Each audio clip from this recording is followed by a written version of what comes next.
right. Good morning. Here today with RJ Post, a writer, editor, reporter. You have an excellent last name for a newsman, so maybe that's how you got started in it. But how would you say the world is different from when you decided to get into the newspaper business? Well, certainly from the perspective of media and the news media, it's very different. Um, the newspaper business is not what it was when I got into it. I would say that when I got into it, which was nearly 40 years ago, that was the premier venue for news media. Cable news really wasn't the presence that it is today. Certainly, we didn't have any internet at all. We didn't have social media. Um, and It wasn't really news if it hadn't been in the newspaper. So that was where you wanted to be. There were a lot of people doing good work in broadcast, but certainly news was the newspaper was where I wanted to be. So things have changed a lot in that regard, largely due to the internet and social media and that sort of thing. I don't know what your local newspaper is there where you're at. Where I live, the local newspaper where I worked for nearly 24 years, it's still being published 6 days a week, 7 days a week online, but the staff is significantly smaller than it was when I worked there. The people who work there are still doing good work, trying very hard, but they just don't have the resources that they used to have. And I would believe too that with the advent of cable news, you might do something like go to the gym, walk on the treadmill, and you'll see CNN and Fox right next to each other on monitors in front of you, taking completely different angles on the same news story. And I think that sort of more opinionated, more sensationalized news is certainly more prevalent than it was during the days of the big three broadcasting their news every night at the same time. You could take your choice between Dan Rather and Tom Brokaw and Frank Reynolds over there on ABC, and they were all going to bring you a fairly straight, unopinionated report. They weren't going to skew things one way or the other. And the news is quite a bit different than it used to be. You could make your arguments both way, whether that's good or bad. Go out and seek the kind of coverage you want, or seek a variety of opinions and make up your own mind. But it's certainly different than it was. It feels different to me. Sometimes I wonder if it just feels different because I was a kid and you think back to your kindergarten teacher and you're like, wow, they knew a lot, or teachers just in general. And then later in life, when I got into policing and you start arresting people that are teachers and you're like, man, they make terrible decisions, but they're out there teaching. I'm not saying all teachers are bad, but it gives you a different perspective. And you're like, man, how much of that stuff when I was a kid did I just wholeheartedly believe because a grown-up told me, versus look how messed up grown-ups are. And maybe that has less to do with teachers and more to do with just people. But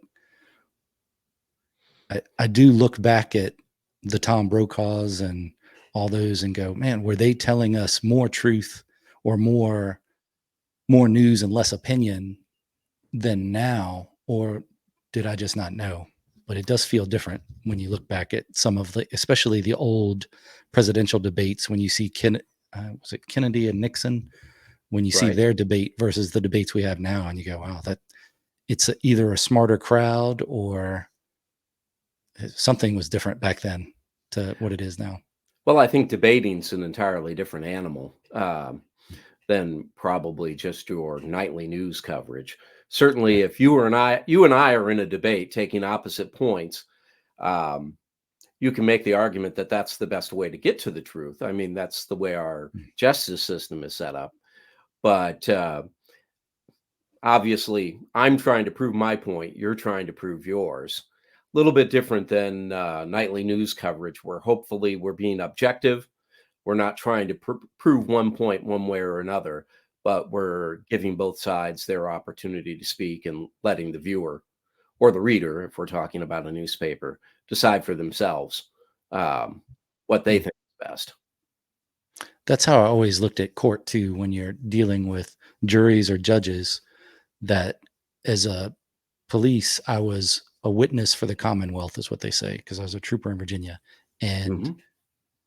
you go in there and you have your view of what happened. And I always preferred to have recordings if they were available, either audio or video or both.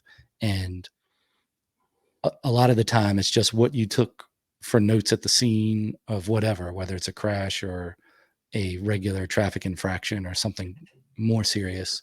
And you go to court and you see a lot of police get upset when things get dismissed. And I understand that, because it says, I think, more about either the attitude of the justice system, or either you didn't do something right, like you didn't paint the complete picture. And I don't think you can complete the complete picture, because it's from your own perspective, but you try to be as fair as possible Right. and Hmm. say all the stuff that happened, all the stuff you observed. And then, like in a debate, I think you'd have it's less of a debate in court, but at least you have the judge or the jury that looks at both sides and then says, Right. all right, this is what I think about it. So maybe that's a good way to look at the news, is you're trying to get all the information out there that you can get out there, understanding that you don't see everything, but hopefully you're not missing things because you're trying to miss them. What do you think is the most important things when you're reporting something? Well, I think the most important thing from a journalistic point of view is balance. You know, um, you're trying to give both sides the opportunity to offer up the facts that they think are the most important, and to uh, tell the story from their own point of view. And then you can let the reader or the viewer decide, who do you want to believe? How do you want to see it? You know, but make that endeavor to be as balanced as you can, and to root out all the pertinent facts. It takes a little bit of work. It's not just waiting for the handout now. So using your own curiosity to go out there and ask the questions and dig up all the pertinent facts, and then being fair and balanced and letting both sides um, put forth their case, if you will, the way that they see it, and allowing your consumer to make their own decision about what they want to believe. And I think the important thing as consumers is that we seek out that variety of opinion, what we used to call the marketplace of ideas. Mm. That when you go to the marketplace, you're not just buying kumquats or bananas every time you go, but you're trying to Yeah. get a balanced diet. The same thing with the marketplace of ideas. You should seek out a variety of opinion or perspectives, and then you can decide for yourself what is, for lack of a better word, the truth, you know, Mm. uh, what you believe, and whose point of view you support. What kind of similarities do you see in reporting versus writing? Like if you're writing a book, what do you see things that are similar and different, or how would you approach when you wrote your books? How did you approach that versus writing a news article? Well, from a news point of view, we used to separate things between reporting and writing. And reporting, the easy way to think of that is investigating, doing research, talking to people, looking at documents, what have you. And then the writing, actually the sitting down and composing, sentences, paragraphs, the overall story. And there are a lot of similarities, really, between writing a story and writing a work of fiction. um, for instance, I'm working on a new book now, and I'm in that research phase. And I write fiction, I don't write nonfiction, But at the same time, I want to be giving people an accurate view of what that would be like in the real world. The book that I have coming up, a good majority of it's going to take place during a ski vacation. I personally am not a skier, but the series I'm working on takes place in New York State. There's a lot of skiing up there. So I set up an interview with someone who manages a ski resort. And we talked a lot about, um, what the experience is like, what you would learn in lessons, things of this nature, how the skiing scene is different in New York State than it might be, say, in Vermont or Colorado or what have you, because I want to start from an informed, intelligent, as much as I can, accurate basis. And then on top of that, I'm going to layer my story, which is fictional. So there's a certain amount of research. And as a reporter, you're going to go out and interview experts the way I did this gentleman, but also people who have different points of view on the subject, that sort of thing. As a fiction writer, you might do some of that sort of background research that I just talked about, but you also do a lot of things about, just observing people watching, making note of things that your family or your coworkers say. Maybe it's just a turn of phrase. Maybe it's more of a general opinion. Maybe it's a little uh, tick that they have, little nerve habit or mannerism. So you're doing that same kind of research, and then you're bringing that all together when you sit down to write. So there's a lot of similarities there. Another similarity would be that all storytelling has the same sort of components, whether you're telling a true story, like a story for the evening news or a newspaper, or whether you're telling something fictional. Um, all stories have conflict. If there isn't any conflict, then there isn't really a story there.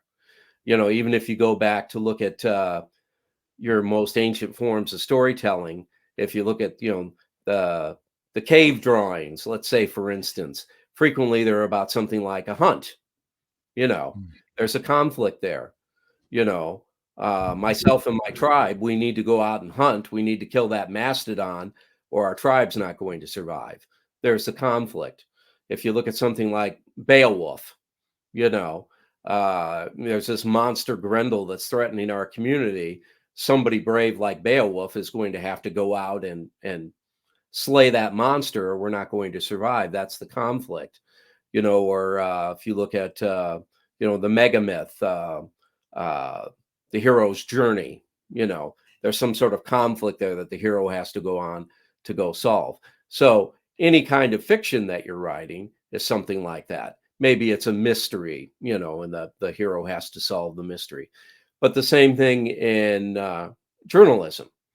The conflict may be something as simple as, what does the neighborhood think of that new roundabout that the city wants to put in? And maybe they're against it. Maybe the taxpayers coming to the city council meeting to complain about the budget, you know, or it may be something more dramatic, maybe, a shooting, something to that effect. But all good stories have conflict, and all good stories have some sort of structure, the simplest structure being, a beginning, a middle, and an end. So there are certainly some things that you can take from journalism and apply to the world of fiction.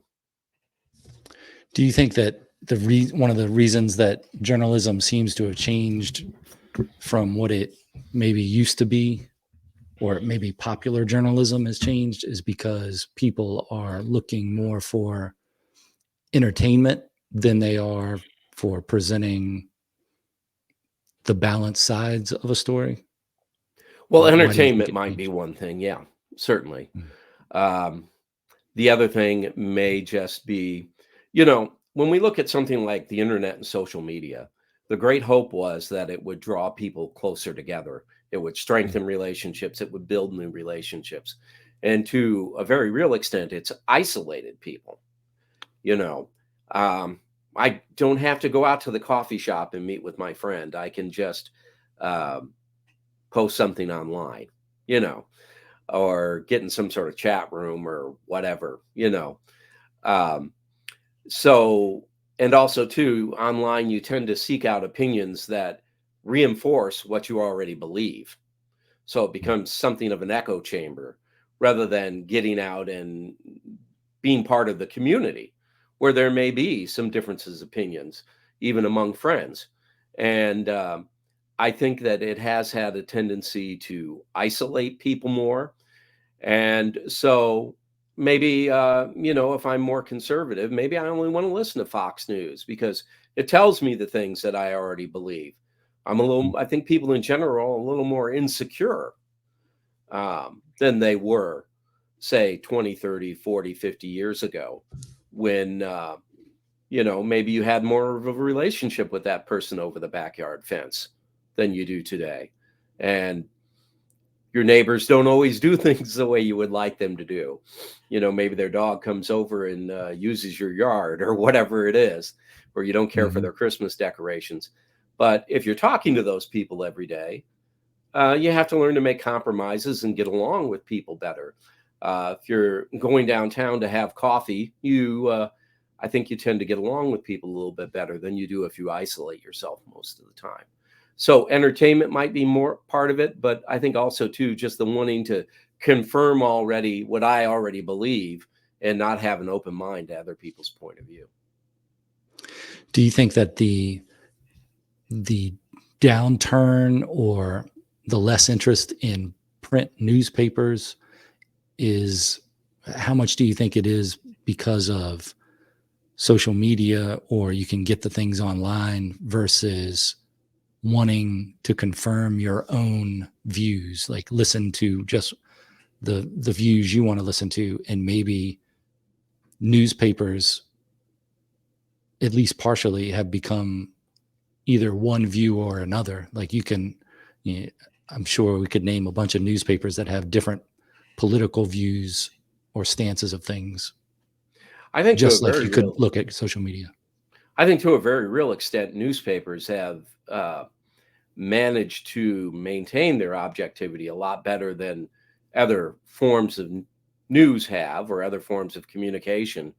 That may be in part because, you know, I'm from a newspaper background, so I want to believe that. Hmm. Certainly, if you look back historically, if you look back to the early 20th century, 19th century, newspapers were very opinionated. That's why there are so many of them still around that have names like Democrat or Republican. You know, I Right. worked for a newspaper for many years that was called The Independent, you know, because it was purporting to be not the organ of either one of those popular political parties, like a lot of newspapers were. Um, but, you know, as we moved more into the modern era, newspapers became much more objective. And I think to a very real extent, they still are. But um, that sort of desire to hear something that supports what I already believe, I'm not entirely sure where that came from. But I think that was a lot of what um, people found online and in social media, and then cable, and also cable television, where things become much more splintered. You know, in the Mhm. days of when the three networks ruled, every network had to be a generalist.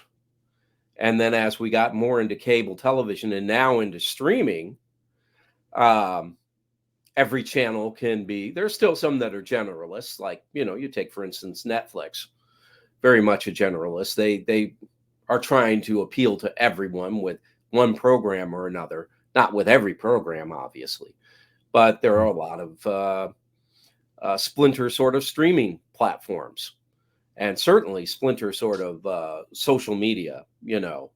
Um, if you don't find that Twitter is enough one thing or another for you, you can get out on Trump's Truth Social or whatever it is you want to do. And I think that's kind of what's done it. But also, too, for the newspaper business, um, newspapers struggled and are still struggling with making that transition to online in the sense that why would I pay for a newspaper subscription or go pay at the newsstand when I can find a lot of that online for free? And really struggled with the business model. And that's what's, to a very real extent, done in the newspaper business, to where they have much less circulation than they used to. And therefore, they have a lot fewer employees and there's a lot less content that they can put out. This may tie into your writing on relationships, but do you think that people are more or less intelligence, not the word, but do you think they're more or less informed than they used to be? Or do you think it's people think differently? Or maybe they don't know how to think?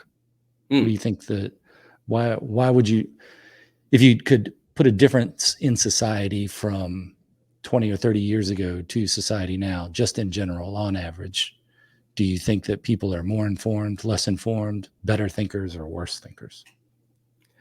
Well, I do think they're less informed than they used to be. I think they're less informed about what's going on in the community or less informed about what's going on in the country. Um, and I think there's less interest than there used to be. I think people, as well as being more isolated, are probably a little more self-interested than they were at one time.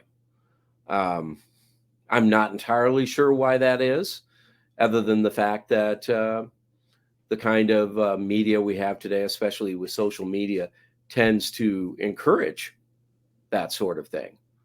To follow things that you're particularly interested in and not get a broader range of points of view or opinions or whatnot.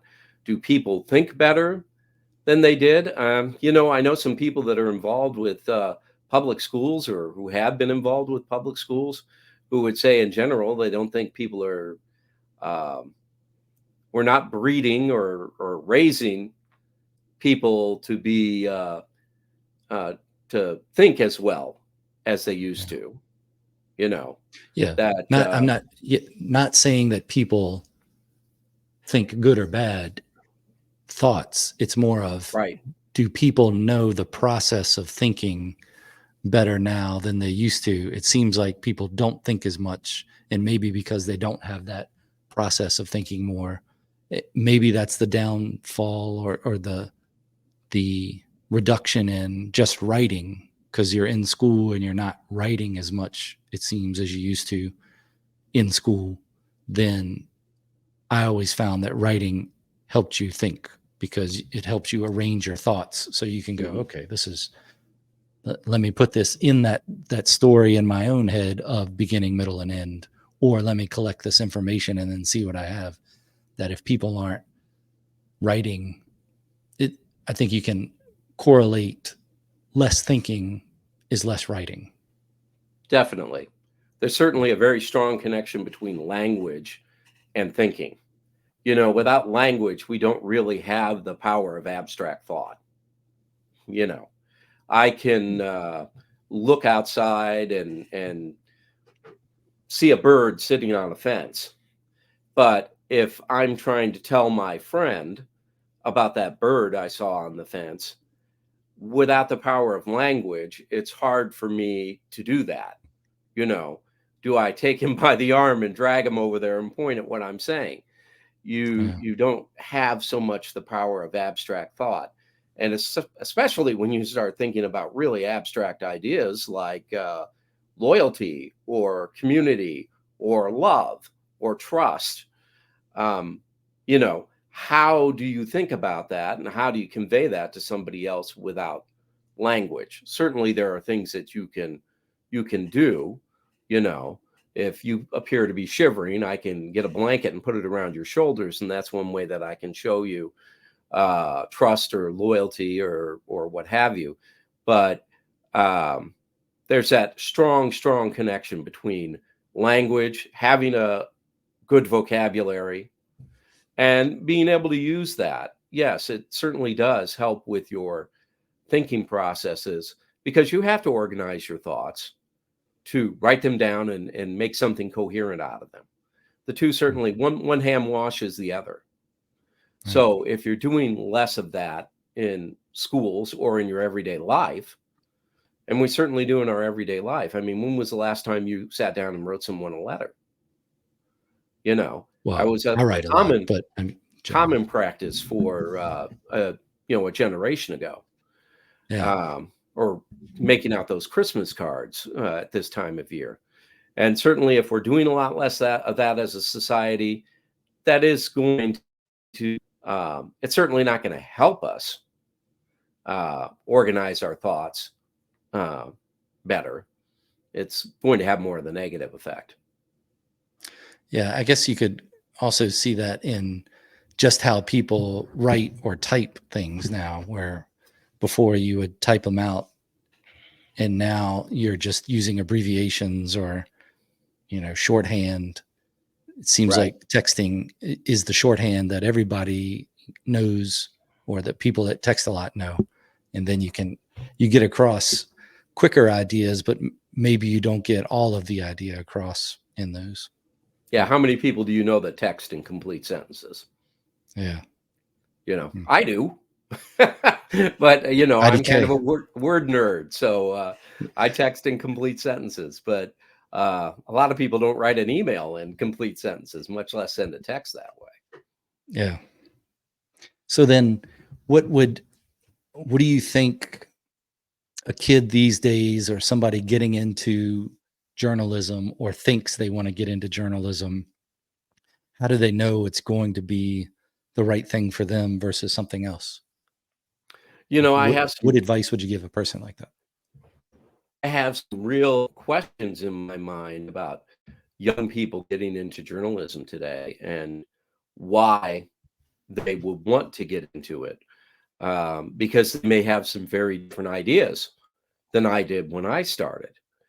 And for me, besides the writing, and the writing was a big part of it, but it was also the role that the news media played in society. Whether you're talking about a national issue like a presidential election, or how involved we should be in Ukraine and problems going on in Israel, whether it's something like that, or if it's just something in your own local community. And I was very interested in those ideas about that role that journalism plays in forming a community and bringing it together and helping people being informed and helping people participate in their own future. And I'm not sure what the motivation is for young people today that want to get involved in journalism.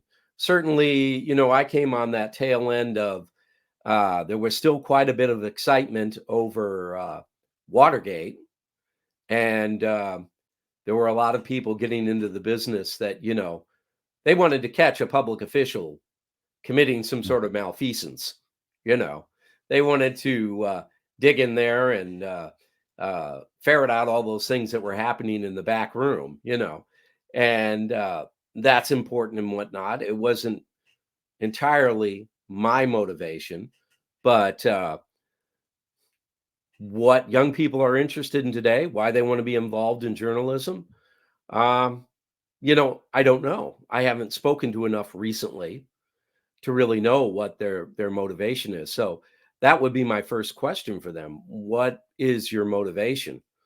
But probably the next thing I would say, and this is something I always said to students that were interested in journalism, um, is don't get into journalism if you're interested in self-expression, because Mm. that's not what journalism is about.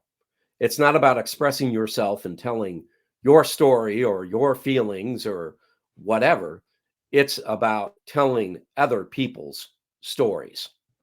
Mm. You know, um, it's about telling stories that your community needs to know. But frequently it's about, if I were doing a feature story on you, that's about telling your story and about Mhm. telling it who you are and how you express yourself and how you see yourself. It's not about how I see you, you know. So Mm. if you're interested in self-expression, don't get into journalism. That's not what journalism is about. If you're interested in about learning about other people and what makes them tick and what role they play in their world, that's a good reason to get involved in journalism. But if you're interested in self-expression, get involved in fiction writing, get involved in poetry, get get involved in, music, get involved in something else. Journalism isn't That's not really what it's for, or at least it shouldn't be. Right. Um, there are some people, definitely a certain number of people that want to get involved in journalism because, for instance, they're interested in sports and they want to cover sports. Even when you're covering sports, um, I think it's really more about covering the sport. It's not about giving your opinions on the sport. And you'll be a Right. better, even if you're doing that play by play, you'll be better at that, and you'll do a better job for your viewers and listeners if you're more interested in covering the game than you are being an armchair quarterback, for instance. Yeah. Yeah. Commentary versus reporting. What I, I know you have a experience in marketing copywriter as a Right. marketing copywriter. Hmm. What do you what's that mainly? Is that encouraging action, generating revenue, or something else? Well, you really hit the nail on the head when you said encouraging action. There's a certain amount of it that's just about building awareness. Um, Depends a little bit on what your client needs at the time. But uh, whether your client is for profit or nonprofit, generally you're trying to encourage them to take some kind of action. That's what's called in the marketing business a conversion. Okay. Okay. Doesn't have anything with change to do with changing religion or anything like that. But for instance, if what my client is trying to do is get you to buy something, when you buy, that's a conversion. That's the action that I'm trying to encourage. It Okay. may be something as simple as, I want you to click a link online and go to a web page. If you click the link, that's a conversion. Or I may be wanting you to call and make an appointment. If you call, that's a conversion. So you need to identify in the beginning what action it is that you want your prospect to take, you know, and then in your marketing, whether it's a radio ad, a TV ad, a print ad, a web page, an email, usually there's what's called a call to action. Usually it's near the end. The shorthand in the field is a CTA. And it's at that point where I'm going to ask you to do something. You know, I'm going to ask you to click that button or to make that appointment or buy that item, whatever it is. You know, um, I'm going to make some attempt to close the deal. I'm not a salesman myself, but obviously, a lot of people that are in marketing are salesmen, saleswomen of one sort or another. And the thing you have to be able to do, of course, is to close the deal. I can make a heck of a Mm. pitch, but if I can't close the deal, it doesn't really matter. So, by and large, what you're trying to do is to get somebody to take a particular action. Although there are certainly other kinds of marketing that are really more about awareness. And it may be just the awareness that I exist as a business or an organization, especially if I'm fairly new, Mm. or that my product exists. It may be about making you aware that you have some sort of problem. If I'm selling security systems, you may not realize what the crime rate is in your community. Maybe the first thing I have to do is make you aware of that before you see the need for a security system. So It may be awareness. Frequently, though, it is trying to get somebody to take some particular action. Even if I'm just trying to make you aware, the action may be getting you to send away for some free information, something to that effect. So How generally, I am trying to motivate the prospect to take a particular action of one sort or another. how'd you go from reporting journalism to I guess the marketing copywriter you could call like persuasive writing is what you're doing. How would you Definitely, you could say that that's persuasive as opposed to how'd being you more go to objective. how'd Well, you go from one to the other? I got to a point in my career in journalism that I was doing a lot more management than I was doing writing, Mm, and uh, there were certain things that I enjoyed about the management side of the business. You know, uh, for instance, I've joked a lot of times that uh, I didn't as a small child say when I grow up I want to make a 12-week work schedule. mm, That's that wasn't my fantasy of what I wanted to do for a living. But when I was doing that, when I was making out a work schedule for the people that reported to me, um, it wasn't necessarily something I enjoyed, but at the same time, I was empowering them to do their job. It was something that needed to be done. They needed to know what weekends or nights they were going to be working, and so they could plan their own life. But also too, if they had an important family function coming up and whatnot, and I could arrange that schedule in a way that they could go and do that, um, that was an important thing to do.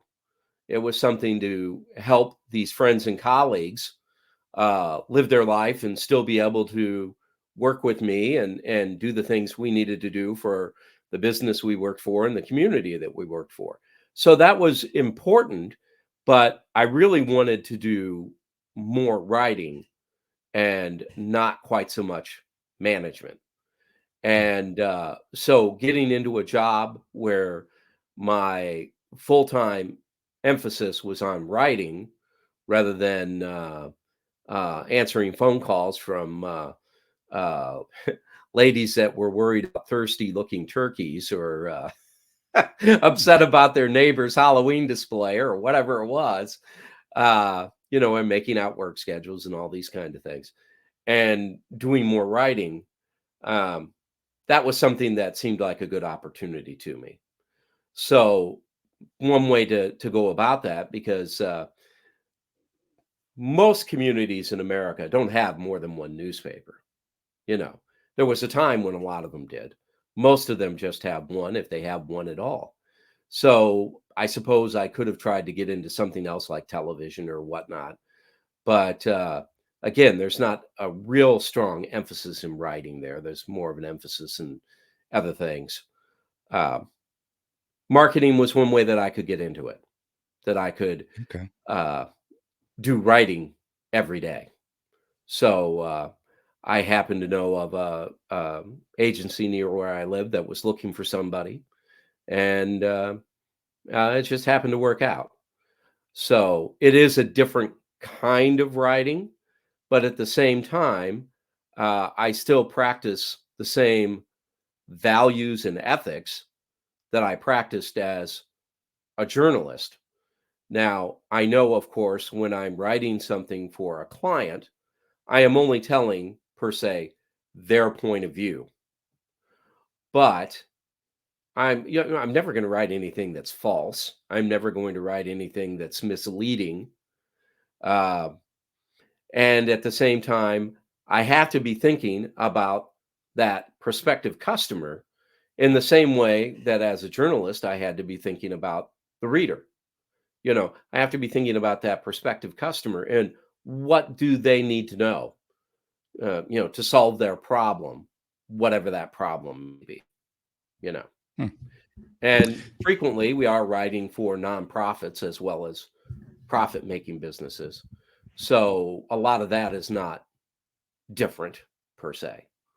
So basically, how I made that transition was I was looking for an opportunity that provided me more chances to write every day and get back to how I got into this line of work in the first place, which is that, I was interested in writing. Have you seen these two TV shows? One is The Wire. The third season specifically, I think, is the one that talked about the newsroom. I think it was the third season. It might have been a later one. Have you seen that series? It was an HBO series. I have not. Oh, I've heard of it. this I know of it. I haven't watched it. So I you don't may have a good want frame of reference there. to check out The Wire. I believe it's the third season where they talk about a newsroom. I think it was a third. It could have been a later one. I know the first one was just the neighborhood. The second was the docks. I think the third was the newsroom.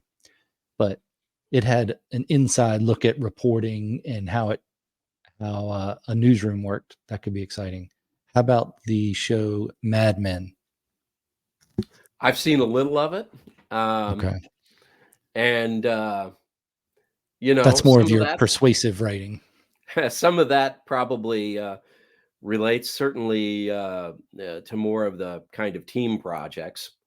I Hmm. think Mad Men focuses a little bit more on what we would call, at least in our particular company, account executives, you know, Hmm. more so than perhaps the copywriters.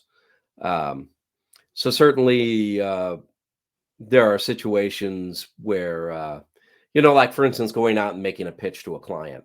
That's not something I would ever do in uh, my little corner of the world.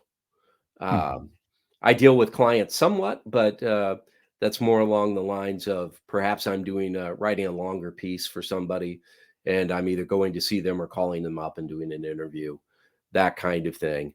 Um, but I'm not going to make a pitch to a client. I'm not going to um, go out there and unveil the new ad campaign. That's not my end of the stick. So, and that seems to be the sort of thing that people like to think about when they think about advertising. You know, I'm a Hmm. little more along the lines of the sausage being made. Hmm. So, certainly there are, brainstorming meetings and things of that nature that I would be involved in. Um, Go out and participate in branding exercises, that kind of thing that are a little more along the lines of the sort of thing that you would see on a series like Mad Men. A lot of, I mean, there's a good reason why people don't do TV shows or movies about advertising copywriters because it would be a pretty boring program. I mean, most of it goes on inside your head and then what's on the computer screen.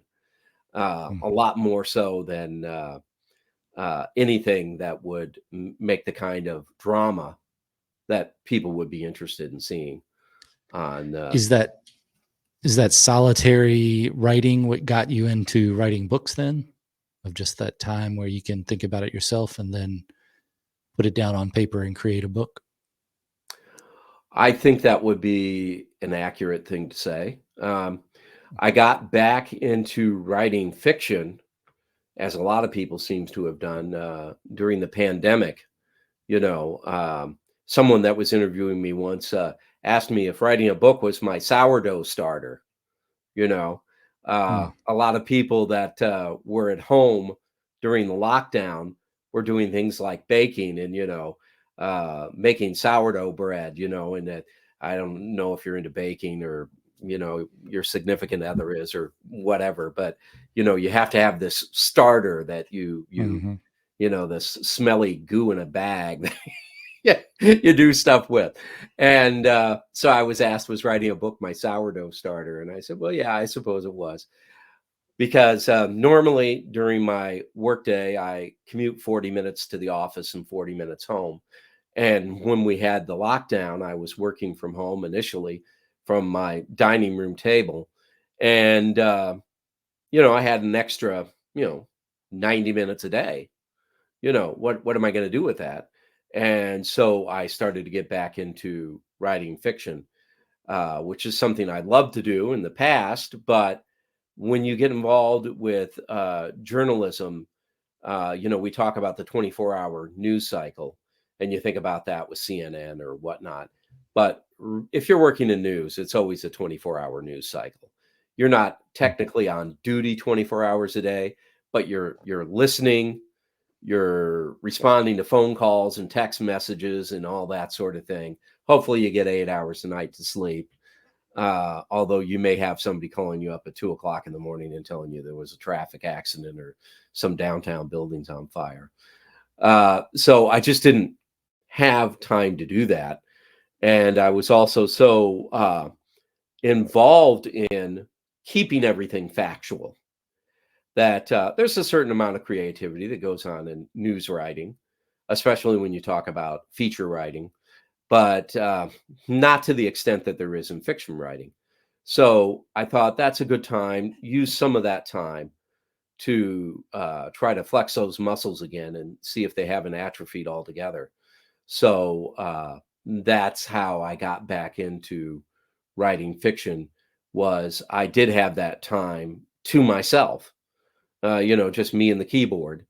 And what am I going to do with that time? If I'm not writing something for a client, what am I going to do with that time? And so, yeah, I started. First thing I wrote was about masking. You know, people out in public wearing their masks and some of that Mhm. controversy about whether you should mask or not. And I wrote a fiction piece about that. Uh, it, you know, Sitting there in my dining room looking out the window, or every now and then going out to the store and people wearing their masks and whatnot, and um, just thinking about that. What do I do with those thoughts? I try to get them organized and express them in some way. Would you say your big theme in writing fiction is managing relationships? Well, it's a part of it. It's certainly a Okay. big theme. Yes, um, I would say it's maybe the all-encompassing theme of every kind of storytelling. Because when you get right down to it, that's what human existence is about, is relationships, you Mm. know, one kind or another. Whether I'm talking about a work relationship, a family relationship, a romantic relationship, a parent-to-child relationship, um, I think that's the overwhelming, underwriting theme. Um, there's certainly the theme too of man's trying to, when I say man, I mean humankind, men, women, whomever, man's attempt to understand himself, the search for self. But you might make that argument that even that is along the lines of a relationship, you know, my relationship to myself or my Mhm. relationship to God, the supreme being, the universe, however you care to look at that. So definitely a lot of my writing has been about relationships, even if it's clothed in something else like a mystery or some other sort of conflict. You know, I've written things that have been maybe perhaps best described as some sort of rom com, but I've certainly written a lot of other things that maybe has to do with, the paranormal. Maybe has something to do with spaceships, lights in the sky. Maybe has something to do with, uh, you know, um, a heist story. But underneath it all, it's always the relationships. Mm. What's your writing setup like? Like, where do you write? How do you get ready to write? What kind of stuff do you write on? Do you have an old-fashioned typewriter, like a hipster, or do you use a computer? I've been thinking about getting a old-fashioned typewriter to put here in my inner sanctum somewhere. But I do actually do. all of my writing on a laptop. Um, and I do most of it in Google Docs. Mm. Um, that's my personal writing. When I'm at work, it's not terribly different. It's a bigger computer. I usually use Microsoft Word, but uh, again, it's sitting down at a desk with a computer in front of you and writing it at that keyboard. Um, I love an old-fashioned typewriter and the feel of an old-fashioned typewriter, but a computer certainly makes it easier to correct your mistakes, to go back and rethink things, that kind of thing. Having a really strong editing background, because I spent a lot of my career not only writing but editing other people's writing. I do a lot of self-editing as I go along. I know there are Mhm. a lot of writers that they're really interested in just banging out that first draft. And they'll even advise you, don't change anything. Just keep going. Just keep hammering away at it until you get it done. And then you go back and rewrite and all that sort of thing. That's not really my style of writing. I do a lot of editing as I go along. So certainly being able to do that on the computer helps with that. And when I'm working on a novel, kind of the approach that I take is, um, well, that's that whole bit about, are you a plotter or a pantser? Do you Mhm. fly by the seat of your pants? And I'm more of a pantser than I am a plotter. Uh, but I'll sit down and I'll write a chapter. And then the first thing I do is I send it off to my wife and I have her read it and give me some feedback about it. And sometimes I'll change something at that stage, but um, then I move along to the next chapter, and so she's been reading as we go along. And so if I start getting to a sticking point, I start saying, "Well, I'm not quite sure what should happen next." Then we can have a conversation about it, and I can get some feedback about, well, maybe you ought to do something like this, or I say, "Well, what do you think of that?" Uh, and it kind of helped me sort out what direction I'm going. Um, so usually what I do is I come in here and I shut the door and uh, I just start writing. And other than sending it off to her a chapter at a time, I don't really talk to people about what I'm writing when I'm in process. Hmm.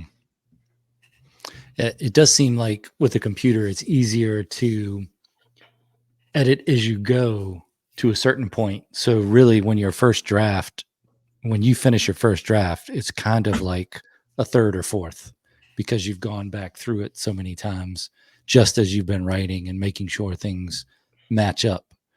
And I can see the advantage of just writing and not stopping because you get the volume out.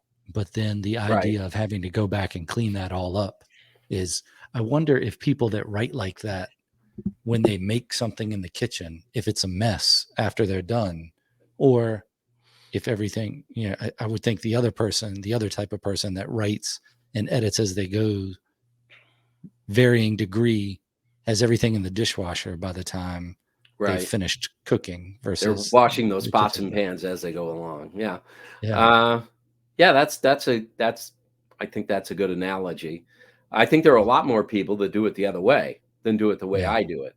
And that's not to say one way or as good as or good or bad. It's Right. whatever way works for you. Yeah.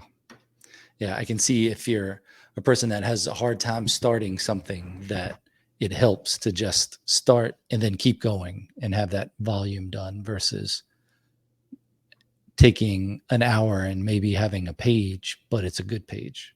So it's what, how much do you think your professional life, or what specific ways do you see your professional life affecting your fiction writing? I'm sorry, did you say personal or professional? Your professional life affecting your fiction writing or your, yeah. Well, there's certainly, as I said, there are some things that are the same no matter what kind of storytelling you're doing.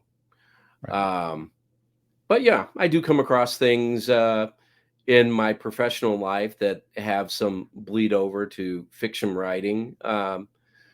We have a client, for instance, that manufactures bullets and ammunition. Very big in that business, not only nationally but internationally. And I like a good Western or good detective show or whatever as much as the next person. But to be honest with you, I didn't know a lot about that topic before I began writing things for that client. And certainly, I'm not anywhere near an expert. They have many experts working for them. But certainly that helps if I'm writing something like a detective story or a story that has, firearms in it. Now I'm going to know a little bit more about that than I would have known beforehand. And that will certainly cross over and help inform that writing. And there are other things that I may stumble across in work that will help me. Used to have a coworker that was very big into snowboarding and taught snowboarding lessons and whatnot. And the book that I'm working on currently is about skiing, and skiing plays a big role in it. And certainly there'll be some snowboarding involved in that as well. So there are those kinds of things that I would pick up on the job that might find their way into a fiction piece. But also the same way journalism did, one of the things that helps you with your writing is writing tight, using an economy of words, and short sentences, short paragraphs, keep the action moving along in a fiction piece, and that's something that's prevalent too in marketing sort of writing, because you have a very limited time to catch someone's attention and get them to continue paying attention to what you have to say. I know you have a Amazon authors page. How do you approach your publishing for your fiction writing? Well, I'm a self-published author, so that means you get to be the author, you get to be the publisher, you get to be sometimes the editor, you get to be your own marketing department, you get to be all of those things. And I personally have not cracked the code on how to use Amazon to my advantage. There are a lot of people out there that will purport to tell authors how to do that, and you can sign up for any number of courses or whatnot to help you do that. And that's a matter of how much time and money do you have to invest. But what I do as a self-published author is I use Amazon's print-on-demand service, KDP, Kindle Direct Publishing. So one of the things that is really great for, and there are other print-on-demand services. The great thing about that for a self-published author is back in the day, you would have to go to a printer and do a print run of 1,000 or 2,000 books. And most people wound up with boxes and boxes of books in their closet that they were trying to get rid of or using to hold up a wobbly table or whatever it was. The nice thing about print on demand is you don't have to make that sort of initial investment. I do wind up selling a lot of books in person at book events or public speaking engagements, that sort of thing. And so for those, I do order books in advance from Amazon and what they call author copies. And basically you buy them at cost, the cost of printing. And then I can go out and sell those. The advantage to that is I don't have to split those profits then with Amazon. So that's a nice thing. But also, too, there are so many people out there, whether it's on Amazon or one of the other platforms, it's really hard to distinguish yourself. Whereas if you get in front of somebody with your book, it does make it easier to start a conversation, to do some kind of pitch, or hopefully to do some kind of reading event that's going to get them into the book. And I find that's an easier way really to make a sale than to make it on Amazon. But I do have a fair number of people that buy there as well. Most of them are people that have heard my pitch in one form or another, not just ones who have stumbled on the book there. Is that for your books, the only way you've ever done the publishing? That's the only way I've ever done it. Yes. Okay. But that's how I do most of mine. Yeah, I haven't gone the route of going through an agent or a traditional publisher. When I started, the first book I put out was a collection of short stories. And I knew that, if I were Stephen King, a publisher would be very interested in a collection of my short stories. But an unknown author just getting his start, collection of short stories of various genres and topics, that's going to be a hard sell to a publisher, So that's why I went the self-publishing route, and it's worked out pretty well for me so far. So maybe at some point, I'm working on a series right now. Maybe I'll find a publisher that's interested in partnering with me on that. We'll just have to see how that works out. And your website is rjpostauthor.com? That's correct. And then you also have the Amazon one where you can people can follow you on that author's page, right? Which I follow you on that. So, awesome. What's your vinyl collection looking like these days? Well, I have more vinyl records than I have time to play them, unfortunately. We'll see if there wouldn't be at all surprised if some more vinyls turn up here when we unwrap Christmas gifts. I know there's certainly some that I bought for my adult children. They're into vinyl records. I have a daughter that's particularly into jazz and Dave Brubeck and that sort of thing. I've got a couple of albums I've purchased for her. And seems like every time we go on vacation as a family, we're seeking out some location that has vinyl records and going through the stacks. That's half the fun of vinyl records, is going through the stacks.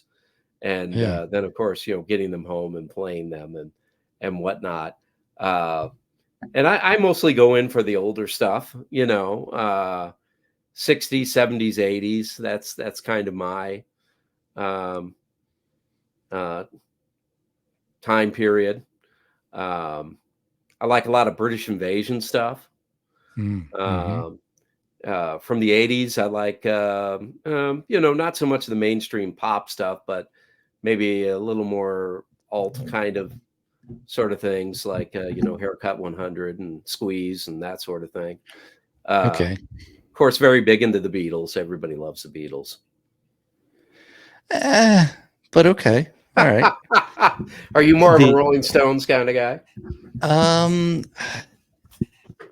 I can appreciate both of them. I really like my favorite Beatles song, I think, would be Revolution, just because it sounds so different to me than all their other stuff. Now, do you prefer the single or do you prefer the album version off the White Album, Revolution? What do they call it? Revolution #1.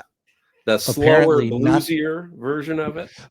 Definitely not the slower version, but okay. I'm apparently not as big a Beatles fan as required for this part of the conversation. But you'll have to give a listen to that. Yeah, I'll have to. Yeah, I shouldn't discount that.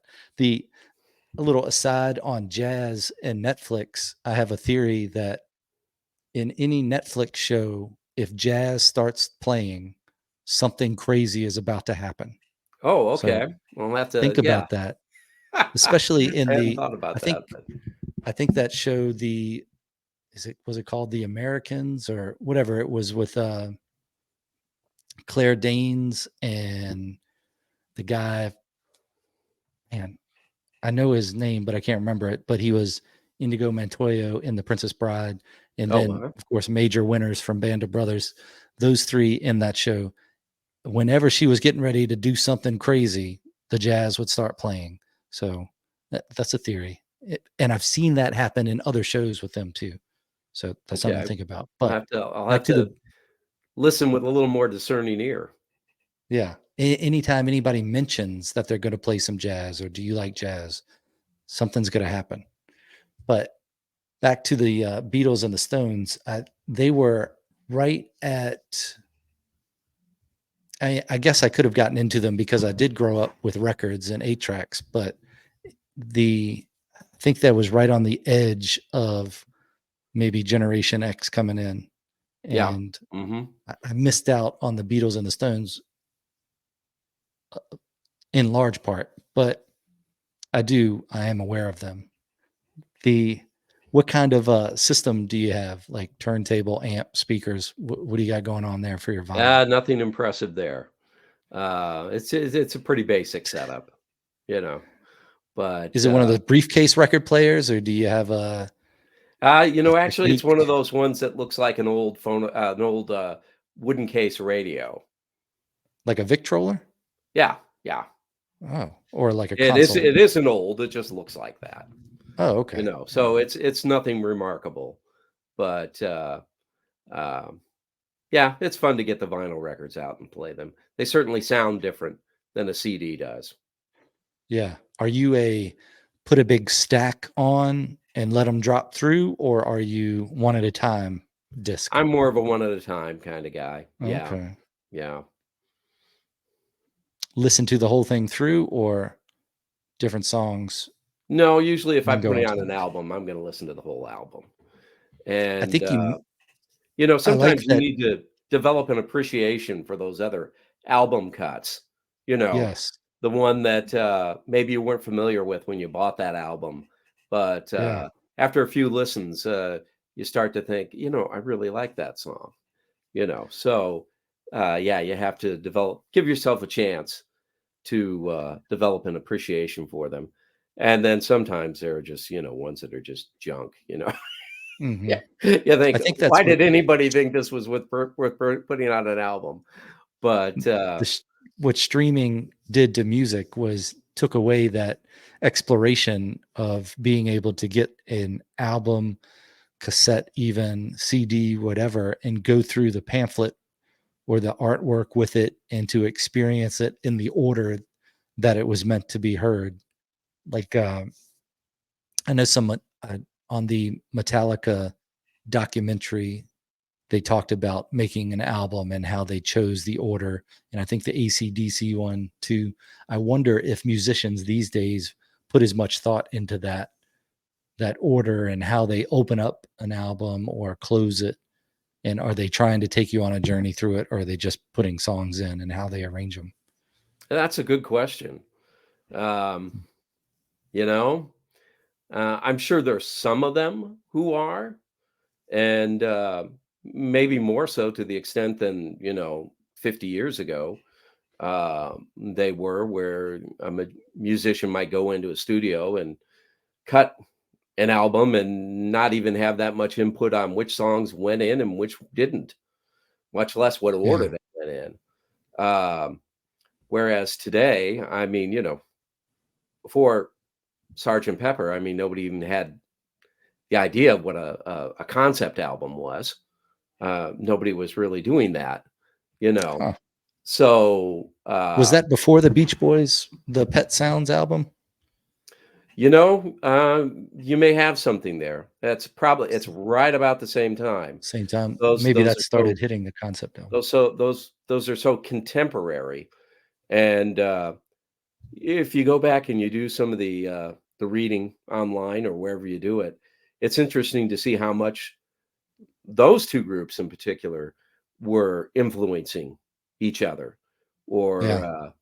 trying to, write a song that sounded, the Beatles maybe trying to write a song that sounded like a Beach Boys song.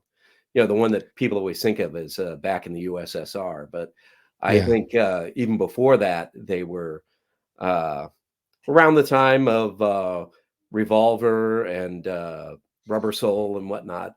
They were they were getting pretty influenced by groups like the Beach Boys and the Byrds, and whatnot, Hmm. listening to that music and in some cases deliberately trying to make something that sounded like one of those songs.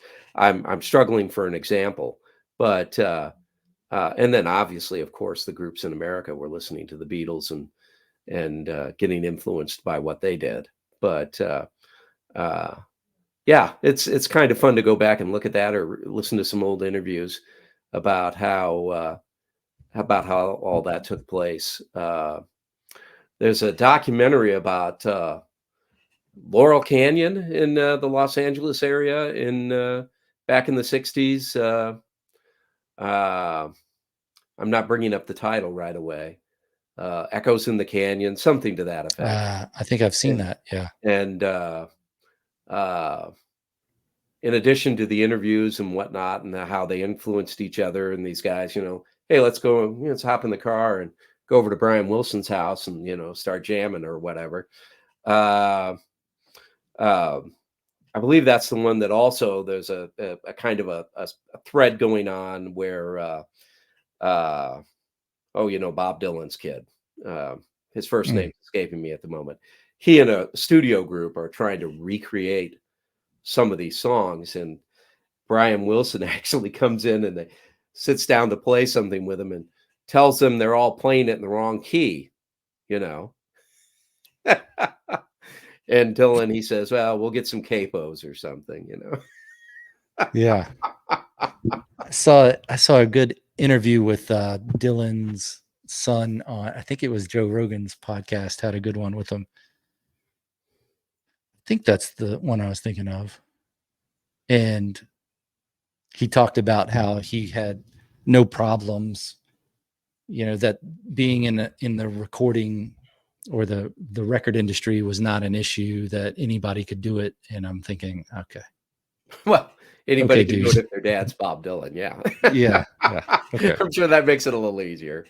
Yeah, he Opens a had some few good doors takes for you. on he had some good takes on things, and I like his music all right. And yeah, that just struck me as a little like, oh, okay, there's a perspective that not everybody has, but it's interesting. I guess it was around high school or maybe a little after, when your world starts to expand a little more and you're listening to different types of music. And I was fortunate that my parents were both into music, so I had that a lot growing up. And you start to listen to different things. You're listening to the stuff they listen to, and then newer things, and you start to see the crossover or like a signature of another group, and you can see the influence of another. And then I realized it in art too, because my older brother was into drawing and art.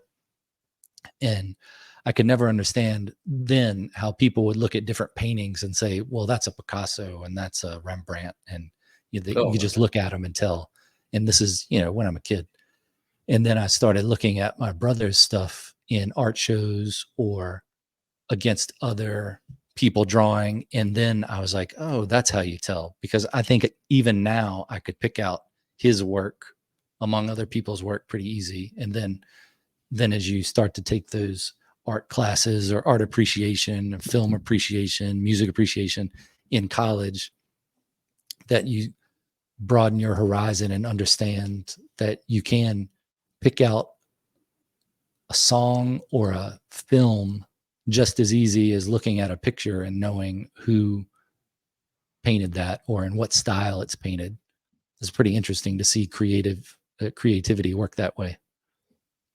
And you see it in we'll writing too, of we'll course. But talk in our family sometimes about, our favorite Alfred Hitchcock movies that weren't made by Alfred Hitchcock, you mm, know?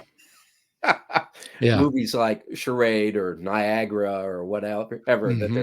there's so much in his style. If you didn't know better, you would think they were one of his films, you know? Yeah. Man, it's just something to see how, I guess it comes back to relationships there. It's the relationships people have with the art they see growing up and the creativity and how it affects them. Hmm. It is the theme that underlies everything. Oh, goodness. What are your future plans for writing? Well, at the moment, I am just finishing up second book in the series that I'm working on. The series is called The Greenwood Mysteries, which is about a uh, core group of three teenagers that live in a fictional town in New York State called Greenwood, New York, where a lot of strange, spooky things kind of happen. And they get involved in investigating these. And I have the first one out is Phantoms in the Field House, and I'm just finishing up the second one, which is called The Silent Siren.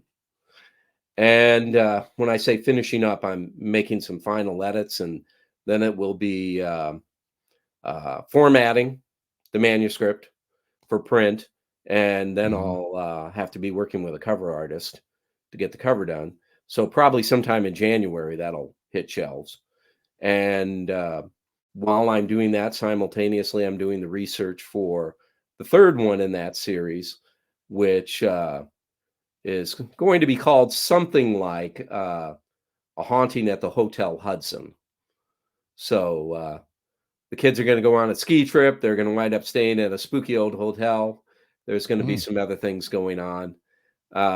So I want to get at least three of those under my belt. And then I'm thinking about doing sort of a hard boiled detective series Mhm. along the lines of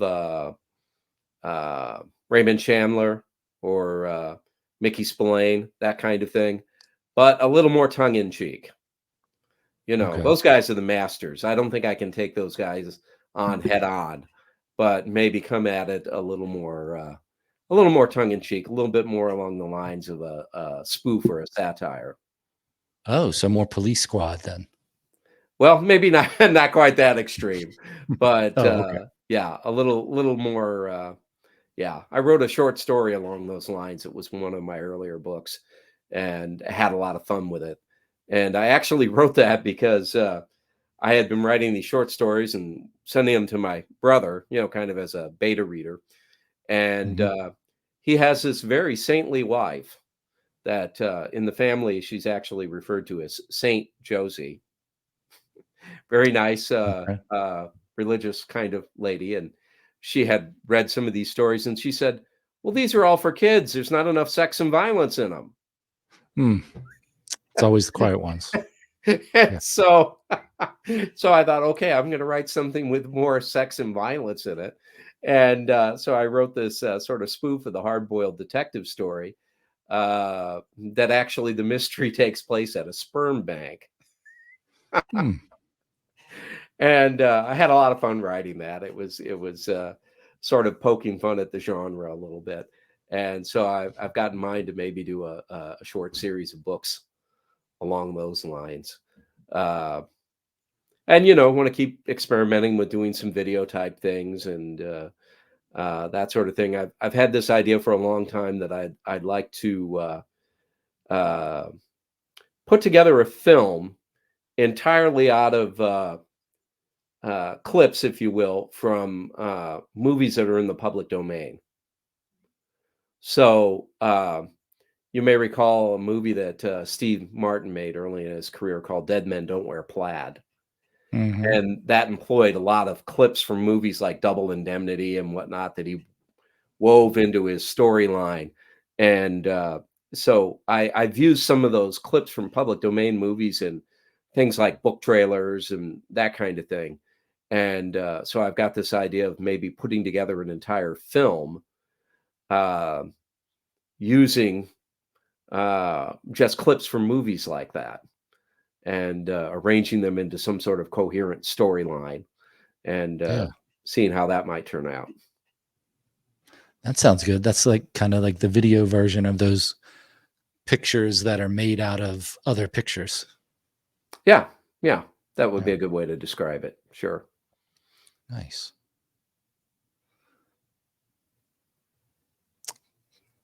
That's exciting. That's exciting stuff. So you're getting into the film and the writing.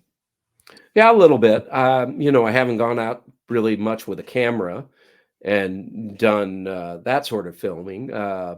More sort of the editing and clipping bits together. But Yeah, occasionally for a book trailer or whatnot, I may need a little clip that I can't find somewhere else, and just go out with my phone or whatnot and film something that will do the job. And I may need to do more of that for this other project. Growing up, we used to do this using music, and you have the classic rectangular recorder where you have to push play and record to record. Right. Maybe you Hmm. have the little microphone, and we used to use clips from songs, but we would do commercials. Oh, I And see. Okay. so you would say, I think the commercials that one of the my brother's friend started it was Flippy Flapjacks, is about pancakes, and it you'd say, "Excuse me, sir, how do you feel after you eat Flippy Flapjacks?" And then you'd put whatever piece from a song that Right. you wanted to put in Hmm. there. Oh, throw that in for your exercising your mind and using your albums to make some commercials for your marketing copy editing. There you go. Well, your social media stuff and ways that people can get in touch with you, we'll put in the show summary too, so it'll be in written down in words. But definitely check your website out at rjpostauthor.com. Hmm. Do you have anything for closing? I definitely appreciate your time talking today. Well, you can also find me on Facebook if you search for RJ Post Author, or YouTube. There on the YouTube channel, I have some book trailers as well as some other longer pieces. One of my daughters is a historian, and we did a two-part series on silent movies. Uh, I think Oh, it was 12 silent movies you ought to see. Um, and some other pieces on there as well about things like the Tasmanian tiger. My second book hmm, has Tasmanian tiger in the title, so I did a piece on what exactly is a Tasmanian tiger. So some interesting little things on there. And on the website, in addition to information about my books, I have I have a blog about writing. So if you're looking for writing advice, there's some there. And also some music that I've written and recorded. oh, okay. What instrument are you doing? Well, I play primarily rhythm guitar. I was hoping it was going to be that thing they used in Star Trek coming on, that they also used on the Pet Sounds album. What is that Ah, thing? hmm. Nope, sorry, I haven't gotten into that. I can't remember the name of that, but I think Sheldon played it on the Big Bang TV show for Ah. a time or two. All right. Well, all that information will be in the show notes. Thank you very much for your time, and I'll talk to you on the other side of this. Okay.